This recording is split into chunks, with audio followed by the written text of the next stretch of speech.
नैवाभिपद्यते। बहुत सुंदर एक बात समझिएगा।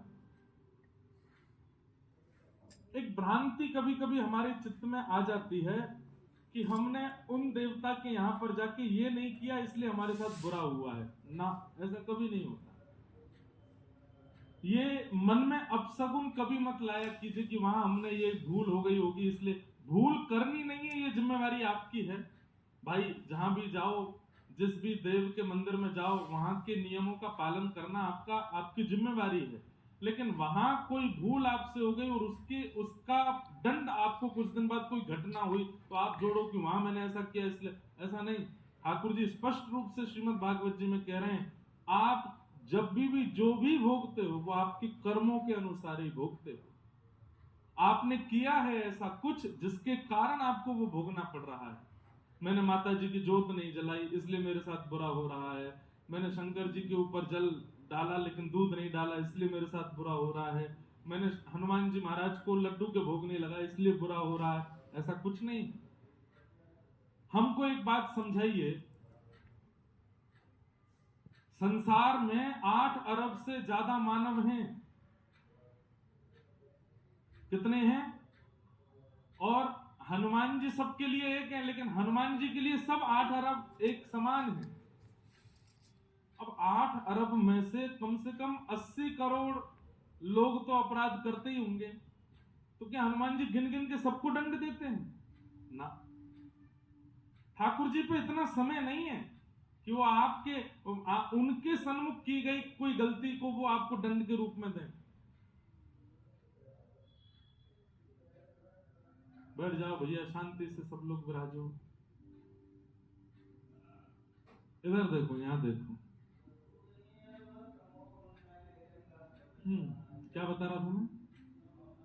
हाँ, तो लोगों के मन में एक शक आ जाता है कि हमने अपने ठाकुर जी की सेवा ऐसे नहीं की, हमने हनुमान जी को ऐसा नहीं किया, शंकर जी की सेवा में ये अपराध बन गया, खाटू श्याम जी की सेवा में ये हमसे गलती हो गई, इस वजह से हमको दंड मिला है। नहीं, ये सेवा में किए गए अपराधों का दंड ठाकुर जी नहीं देते। आप उनके लिए बालक हो, और बालक अब कई बार छोटे छोटे बच्चे होते हैं 2-2, 3-3 साल के, जो भी चलना फिरना बोलना सीखे।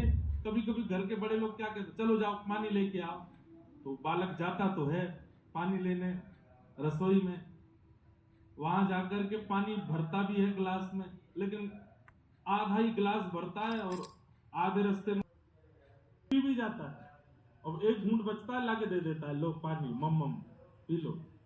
हम लोग क्या करते हैं, हंस जाते हैं। ठीक वैसे ही उतने छोटे बालक के समान ही हैं हम।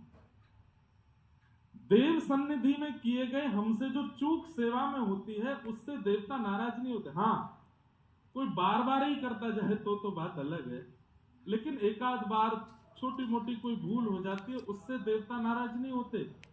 दंड जो हमें मिलते हैं जीवन में वो हमारे कर्मों के अनुसार ही मिलते हैं। कर्म गति है,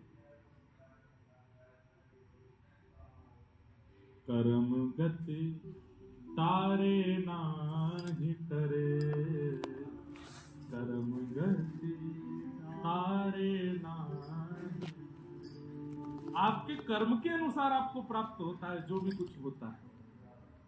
वही बात यहां पर भगवान सब ब्रजवासियों को समझा रहे हैं कि भाई इंद्र की पूजा नहीं करोगे तो इंद्र नाराज हो जाएगा, अतिवृष्टि कर देगा, ओलावृष्टि कर देगा, ऐसा कर देगा, तुम्हारी फसल खराब हो जाएगी। तो काय बात का भगवान जरा से पकवान ना प्रस्तुत करने पर नाराज होता है तो वो भगवान नहीं हो सकता। और जो ऐसी छोटी छोटी बातों पर नाराज होता हो ऐसे को पूजना भी नहीं चाहिए। ठाकुर जी स्पष्ट कह रहे हैं, उसे पूजिए जो आपका भाग्य बदलना जानता हो, जिसमें भाग्य बदलने की सामर्थ्य हो उसको वंदन करो।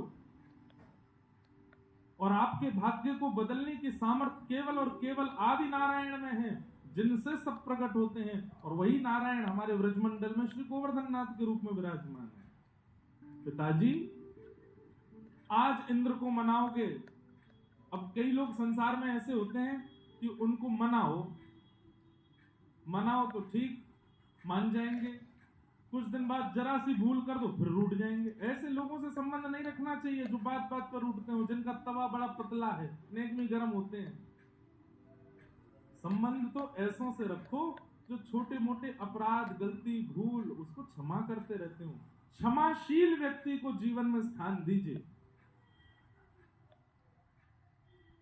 केवल आपके अपराध और गलतियों को चुन चुन करके आपसे बदला लेने की भावना से लड़ता रहता हो, आपके ऊपर आरोप प्रत्यारोप लगाता रहता हो, ऐसे व्यक्ति से संबंध कैसा? ऐसे देव को भी नहीं भजना है जो छोटी छोटी। अब मैं एक बार किसी प्रांत में गया भारत में, तो वहां मैंने कहा भैया बलि मत चढ़ाया करो, क्या आवश्यकता? तो वो कहते हैं बलि नहीं चढ़ाते तो हमारे देवता नाराज हो जाते हैं। मैंने कहा तो ये देव कैसे हैं? जो जीव हिंसा स्वीकार कर रहे हैं वो देव कैसे हो सकते हैं? जो निर्दोष निर्जीवों को अपने सामने बलि रूप में चढ़वा दे रहे हैं वो देव कैसे?